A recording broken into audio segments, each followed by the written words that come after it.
앞에 화면에 우리 오늘 말씀이 있습니다. 우리 함께 읽고 시작하겠습니다. 시작. 부활의 생명이 바꾼 일상의 방향이라는 제목으로 함께 말씀 나누겠습니다. 우리 오늘은 옆에 있는 분들과 한번 이렇게 인사해 볼까요? 오늘 보니 더 눈부십니다 라고 인사하겠습니다. 오늘 보니 더 눈부십니다. 오늘 보니 더 눈부십니다. 오늘 보니 더 눈부십니다. 아멘. 부활절 두 번째 주일입니다. 우리의 육신은 하루하루 지나가며 주름살도 늘어나고 또 얼굴도 처지고 그럴지 모르지만 우리 마음 가운데 부활의 생명은 날이 갈수록 더 빛나는 줄 믿습니다. 그래서 매주 만날 때마다 더 빛나는 얼굴로 함께 대하며 부활의 기쁨을 나눌 수 있는 우리 모든 교우들 되기를 주님의 이름으로 축복합니다. 인생에 있어서 가장 힘든 시기가 언제일까요? 극심한 고난이 찾아온 경우라고 생각할 수 있습니다. 경제적인 어려움이나 건강의 문제가 찾아왔을 때, 아니면 관계의 문제로 인해서 극심한 고난을 겪고 있을 때 우리는 정말로 가장 힘든 시기를 보내고 있다라고 이렇게 생각합니다. 그러나 정말 그럴까요? 힘들고 어려운 문제들을 직면하고 있을 때가 내 인생에 가장 힘들 때일까요? 아닙니다. 이러한 극심한 고난보다 더 견디기 힘든 순간이 있습니다. 그때가 언제일까요?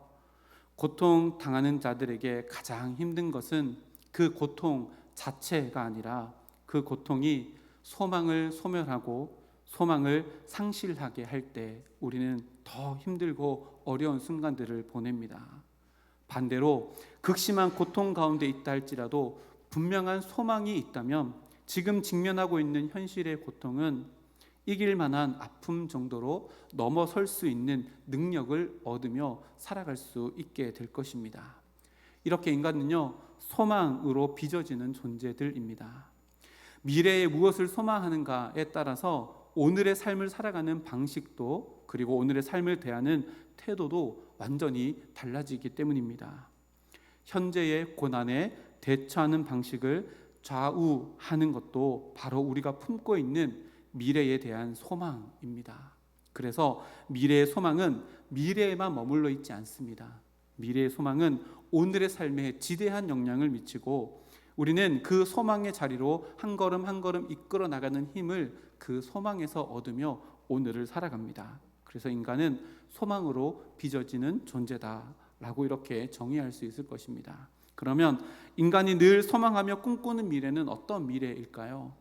이렇게 표현해 볼까요? 인간이 꿈꾸는 미래는 근심의 부재인 미래, 곧 근심이 없는 세상, 두려움도 걱정도 없는 세상을 모든 인간은 늘 꿈꾸며 살아옵니다. 지난 세계 역사를 돌아보면요, 17세기, 18세기에 계몽주의가 이 세상에 편지하게 되어집니다.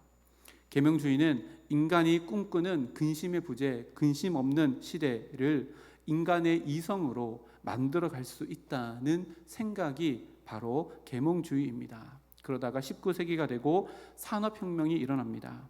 인간의 이성이 만든 과학이라는 도구로 그 꿈을 우리의 현실에 더 앞당길 수 있다라고 생각했던 시대가 19세기입니다. 그래서요, 소위 과학을 통한 해방을 이루어 가겠다라고 슬로건을 걸고 살았던 시대가 바로 19세기입니다. 그렇게 해서 20세기가 되었습니다. 어떤 일이 일어났을까요? 정말로 인간이 꿈꾸는 그 날이 이 세상 가운데 왔을까요? 그렇지 않습니다. 20세기에 다 아시다시피 1900년 초에 무려 2번이나 세계 전쟁이 일어납니다. 인간의 그 잘난 이성과 과학으로 근심의 부재인 세상을 만들려고 했지만 결과적으로는 근심의 편재의 시대를 만들어간 인간의 역사를 우리는 우리의 인류 역사의 역사로 가지고 있습니다. 그리고 지금 또 그런 인간의 모든 시도는 근심의 부재라는 세상을 우리의 삶으로 앞당기려고 하는 노력을 하고 있는 것이 인간의 역사입니다. 그런데 그것이 손에 잡힐 듯 잡히지 않는 신기루처럼 더 멀어져만 가는 것이 지금 우리가 살아가는 이 시대의 모습입니다. TV만 틀면 뉴스에 전쟁의 이야기로 가득된 모습만 보다 할지라도 인간의 이성이 그리고 과학이라는 수단이 만들어가는 우리의 미래는 더 멀어져만 가는 것 같습니다. 하나님 없이 밝은 미래를 꿈꾸는 인간의 근본적인 문제가 무엇일까요? 인간 안에서 미래에 대한 소망의 열쇠를 찾으려 간다는 것, 이것이 바로 인간이 가지고 있는 근본적인 문제입니다. 인간 안에서 그 해답을 찾으려고 합니다. 그러나 정작 문제는 어디 있을까요? 바로 그 생각입니다. 인간 안에서 무엇인가 우리가 소망하는 미래를 만들 수 있다라고 하는 그 생각이 근본적인 문제입니다. 아무리 이성이 발달하고 과학이 발달하여도 그것을 사용하는 인간의 죄된 본성의 문제가 해결되어지지 아니하면 과학은 유용하지만 동시에 유해한 것이 될 수 있다는 것을 성경은, 그리고 이 시대 역사는 우리들에게 이야기합니다. 인간의 이성이 끊임없이 날마다 더 좋은 세상을 위해서 만들어 간다라고 이렇게 인간은 착각하지만 우리는 아우슈비츠와 같은 역사를 기억합니다. 야만적이고 비인간적인 모습이 일어났던 그 이야기는 먼 옛날의 이야기가 아닙니다. 2차 세계대전 이후에 영국의 한 작가인 데이비드 세실이라는 사람이 있습니다. 인본주의적인 사람이었는데요. 2차 대전 이후에 이렇게 이야기합니다. 인본주의의 치명적인 결함을 이야기하는데요. 이렇습니다. 진보 철학의 허튼 소리가 우리에게 가르친 대로라면 인간의 야만적인 원시 상태는 우리 뒤에 남겨졌어야 한다. 하지만 이 야만성은 우리 뒤가 아니라 우리 안에 있다. 이게 무슨 말일까요? 우리의 이성으로 근심이 없는 세상을 만들어 간다는 것, 그 생각이 맞다면 야만적인 모습은 우리 저 뒤에 역사에 있어야지만 우리 안에 있어서 우리가 살아가는 모든 역사 가운데 그 야만성은 없어지지 않는다라고 하는 통찰입니다. 이처럼 인간은 스스로 밝은 미래의 소망을 만들 수 없고 또 인간 안에서 만들어진 어떤 방법을 통해서도 그 미래의 소망을 앞당길 수 없습니다. 문제는요, 인간 안에 존재하고 있기 때문입니다. 그런데요, 소망은 인간 밖에 있습니다. 인간 밖에 그 어떤 것이 우리의 삶을 붙들어 갈 수 있다는 것을 의미합니다. 그러나 복음은요, 우리들에게 진정한 소망을 가져다 줍니다. 그리고 그 소망을 향한 방법도 우리들에게 제시합니다. 그것이 무엇일까요? 바로 예수님의 부활입니다. 예수님의 부활은 인간인 우리가 꿈꿀 수도 없는 너무나도 찬란한 밝은 소망이 이미 되셨고, 예수님께서 걸어가신 그 길은 우리가 소망을 이루는 마치 내비게이션처럼 우리의 삶의 방법, 길이 되었을 뿐만 아니라 그 예수님이 걸어가신 길 가운데 남겨놓으신 진리의 말씀은 오늘을 견뎌내며 이길 힘과 능력이 되며, 또한 그것은 우리들에게 부활이라고 하는 근원적인 소망을 우리에게 가져다주는 하나님의 도구가 되어집니다. 성경의 마지막 책이 요한계시록이지요.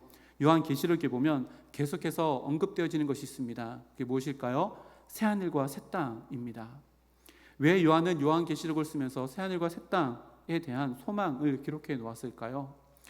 요한계시록을 처음 읽었던 최초의 독자들은 대대적인 박해가 있었던 로마의 1세기 만렵에 살았던 사람들이었습니다.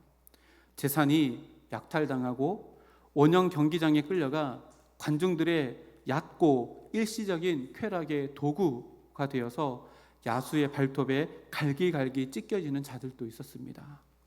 산채로 기둥에 묶여 기름에 묻혀지고 불태워 죽어가는 사람들도 있었습니다.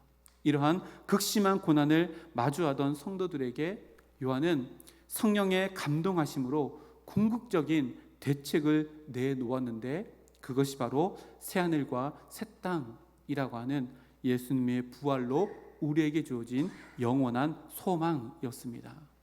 그래서 당시 극심한 고난 가운데 있었던 성도들은 늘 새하늘과 새 땅이라는 영원한 소망을 품고 그 고난을 놀라우리만치 침착하고 평안하게 초연한 마음으로 받아들이며 하나님 나라로 갔습니다. 짐승에 물려 살점이 뜯겨나가는 순간까지도 그들의 입에는 찬송이 멈추지 않았습니다. 자신을 핍박하는 자들을 위해서도, 자신을 죽음으로 내모는 자들을 위해서도 용서를 구하며 살아갔던 그들의 삶은 실로 영원한 소망, 부활로부터 진 소망에 압도된 현실을 살아가는 자들이 바로 그런 사람들이었습니다. 기독교 역사는 그것을 증명합니다.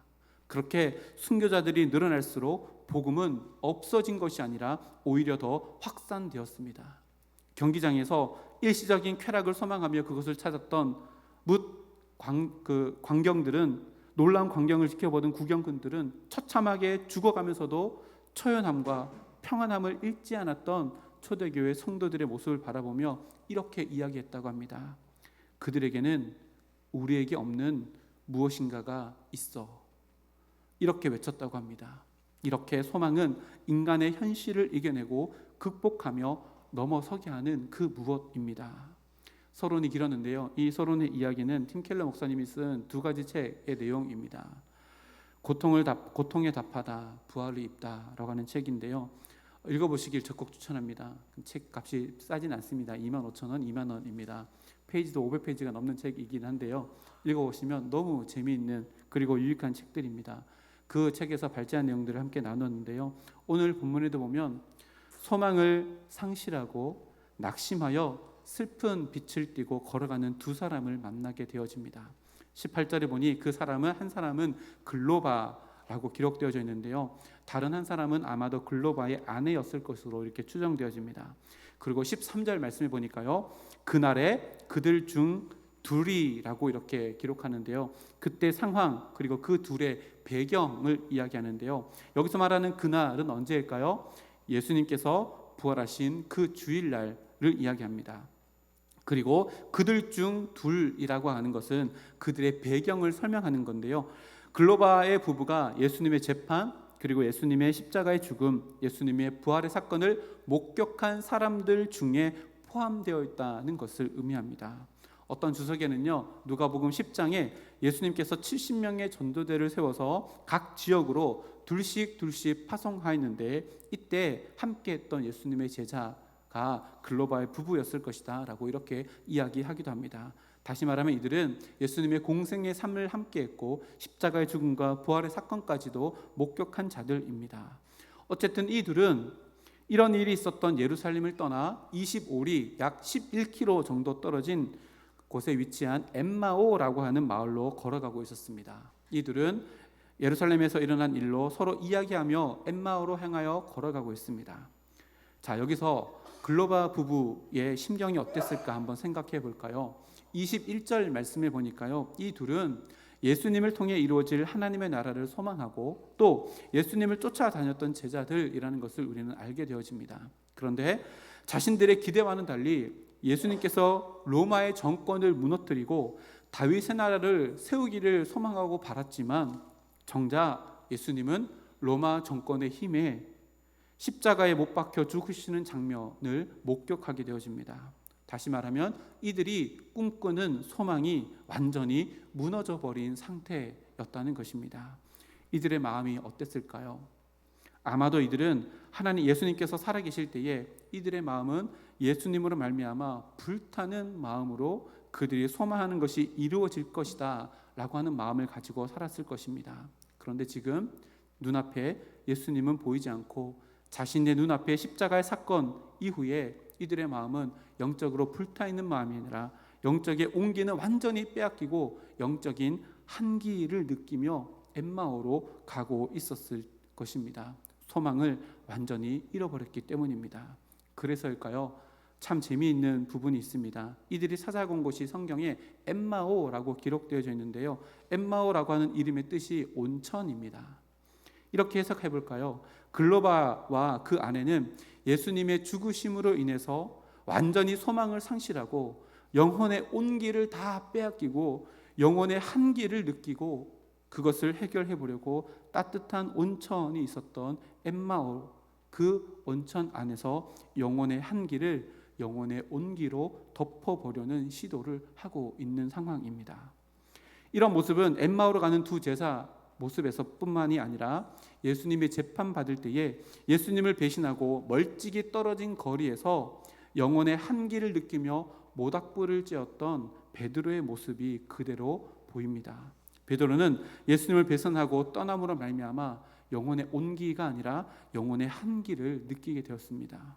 베드로는 그 영혼의 한기를 누군가가 피워놓은 작은 모닥불을 쬐므로 말미암아 그 영혼의 한기를 해결해 보려 했지만 우리가 알다시피 실패합니다. 그러나 나중에 부활에 주님께서 지펴놓으신 갈릴리 해변의 그 모닥불 앞에서 그 모닥불 때문이 아니라 그 모닥불 옆에 계신 예수님의 사랑의 질문 3가지를 통해 베드로 마음 가운데 있는 영혼의 한기는 영혼의 온기로 완전히 해결되어졌다는 것을 우리는 알게 되어집니다.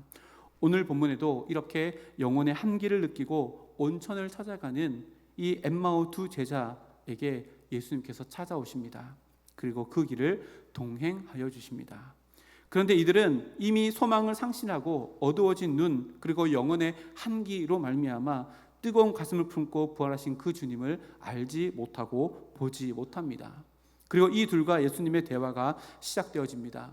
예수님께서 먼저 말씀을 하십니다. 17절입니다.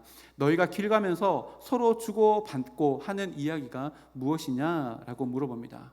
그러자 이 두 사람이요 그 자리에 힘없이 멈춰 섭니다. 그들의 얼굴에는 슬픔의 그림자로 가득합니다. 18절에 보니까 이렇게 이야기합니다. 당신은 예루살렘에 처리하면서 거기서 된 일을 혼자만 모릅니까? 한심하다는 듯 예수님께 대답합니다. 그러자 19절에 예수님은 무슨 일이냐 물으십니다. 예수님이 이거를 모르셔서 물으실 리가 없겠지요. 왜 물으셨을까요? 그들이 어떤 것을 알고 있는지 그리고 어떤 것을 모르고 있는지를 드러내시기 위한 질문입니다. 그렇게 글로바는 19절부터 24절까지 자기들이 지난 한 주간 동안 예루살렘에서 겪은 일들을 이야기합니다. 그러면서 21절에 자신들이 기대했던 것들까지도 이야기합니다.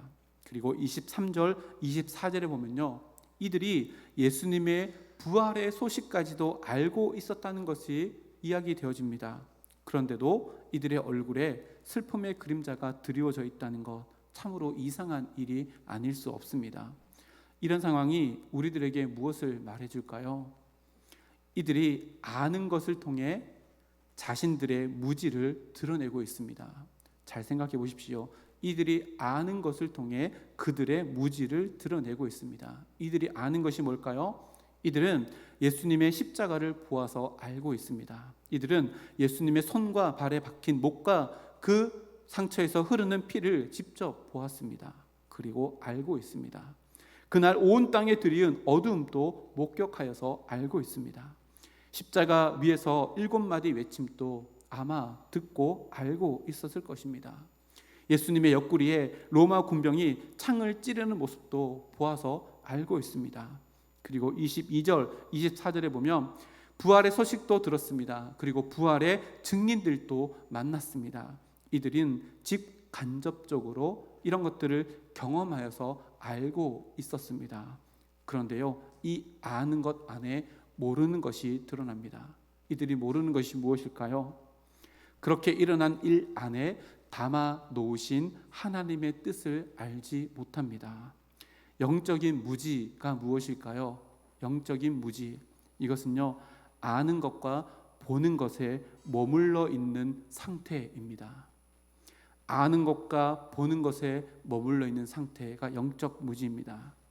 아는 것과 보는 것에 담겨진 하나님의 뜻을 보지 못함이 바로 영적인 무지인 것입니다. 그래서 예수님은요, 이것을 지적합니다. 25절, 26절 말씀인데요, 한번 같이 읽어보겠습니다. 앞에 화면에 있습니다. 시작. 이르시되 미련하고 선지자들이 말한 모든 것을 마음에 더디 믿는 자들이여, 그리스도가 이런 고난을 받고 자기의 영광에 들어가야 할 것이 아니냐 하시고, 아멘. 이렇게 그들의 영적 무지를 드러내신 이후에 27절 말씀처럼 그들이 눈으로 보고 귀로 들은 것들 안에 채워진 하나님의 뜻을 가르쳐 주십니다. 저는요, 말씀 묵상하면서 이 부분이 글로바의 아내에게 가장 부러운 부분입니다. 가만히 생각해 보십시오. 구약 전체를 예수님께서 직강해 주시는 강의를 최초로 이 두 사람이 들었습니다. 얼마나 행복했을까요? 여기서 말하는 모세와 모든 선지자들의 글은요, 구약성경 전체를 가리키는데 이 구약성경 전체를 예수님께서 직접 풀어주시는 구약성경, 이야기를 직접 들었습니다. 얼마나 행복했을까요? 얼마나 감격스럽고 마음 가운데 충만한 은혜가 채워졌을까요? 그렇게 행복한 구약성경 강해를 통해 그들의 영적 무지를 탈출시키며 걸어가며 엠마오에 도착하게 되어집니다. 그런데 예수님은 길을 더 가려고 합니다. 그러자 그들이 강권하여서 집에서 함께 머물렀으면 좋겠다라고 하고 예수님을 초청합니다. 아마 이들의 인생 가운데 가장 잘한 일이 바로 이것이 아닐까 생각되어집니다. 그 날이 저물어 가고 있기 때문에 이들은 예수님을 초청하여서 함께 식사를 하게 되어집니다. 근데 식사하는 30절 말씀 보면요, 참 재미있는 구조가 이루어집니다. 이 곳이 글로바의 집이었다면 글로바는 주인으로서 그 식탁을 베풀어야 하는 의무를 가지고 있습니다. 그런데 30절에 보니까요, 예수님께서 그 식탁의 호주로서 떡을 떼어 축사하시고 그것을 나누어 줍니다. 6월절 마지막 만찬의 자리를 연상하게 합니다. 그렇게 예수님께서 떡을 가지고 축사하시고 떼어 그들에게 나눠 주십니다. 그제야 그들의 눈이 밝아져 예수님을 예수님으로 인식하게 되어집니다. 그러나 그 인식함과 동시에 예수님은 그들에게 보이지 않으십니다. 가만히 한번 생각해 보십시오.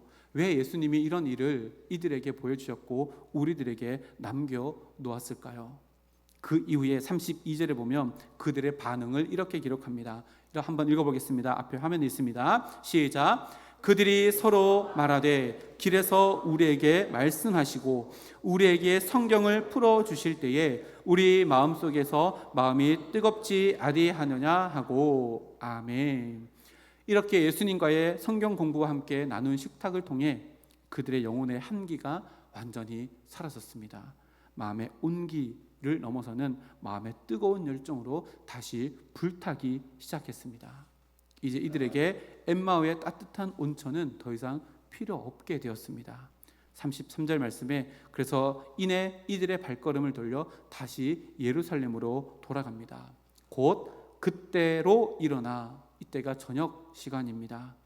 그러나 그들의 마음에는 이미 부활의 빛이 되시는 예수님으로 가득하였기에 그들의 마음은 대낮이었고 밝은 빛으로 빛나고 있었고 이제야 자신들이 향해 가야 되는 삶의 방향길을 제대로 잡고 걸어갈 수 있었다라고 누가가 성경을 통해 우리들에게 가르쳐줍니다.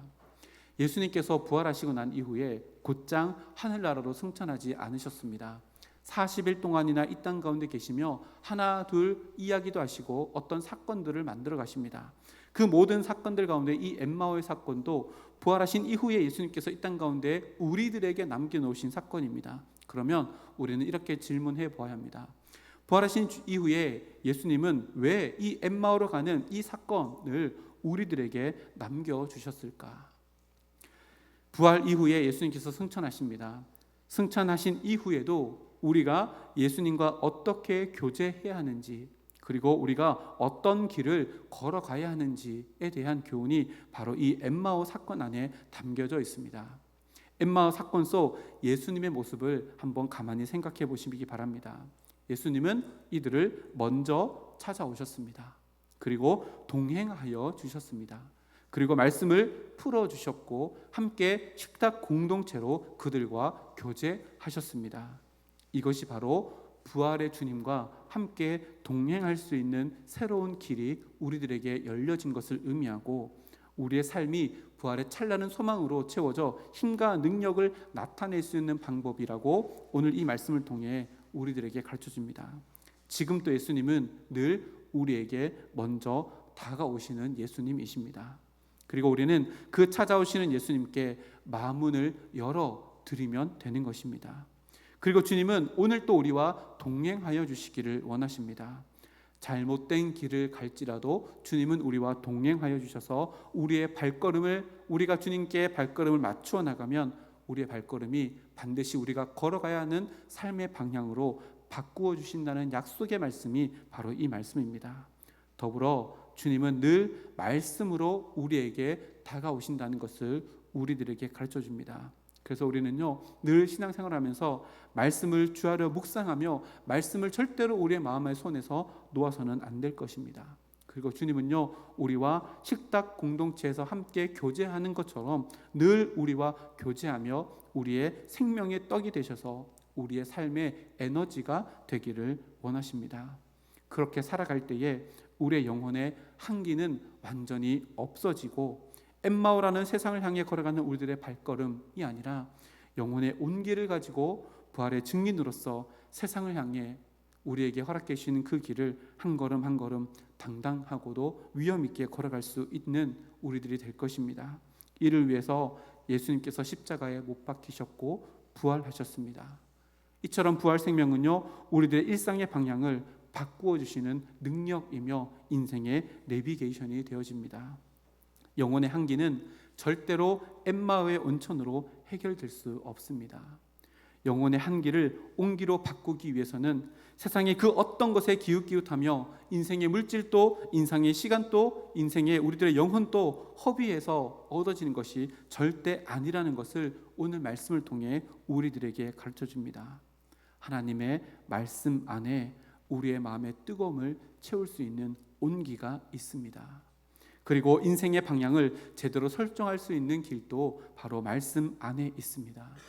우리 말씀을 마치며 부활의 생명으로 완전히 바뀌어진 삶의 일상을 살아가는 이 엠마오의 두 제자의 모습을 함께 읽으며 말씀을 마치겠습니다. 34절, 35절 말씀입니다. 앞에 화면에 있습니다. 함께 읽겠습니다.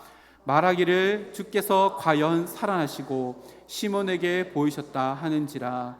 두 사람 또 길에서 된 일과 예수께서 떡을 떼심으로 제자들에게 알리신 것을 말하더라. 아멘. 부활의 증인이라는 삶의 방향, 이것이야말로 우리가 걸어가야 하는 삶의 길입니다. 우리의 소망이 여기에 있고 우리의 삶에 힘들고 어려운 것들을 넘어설 수 있는 힘과 능력도 바로 여기에 있습니다.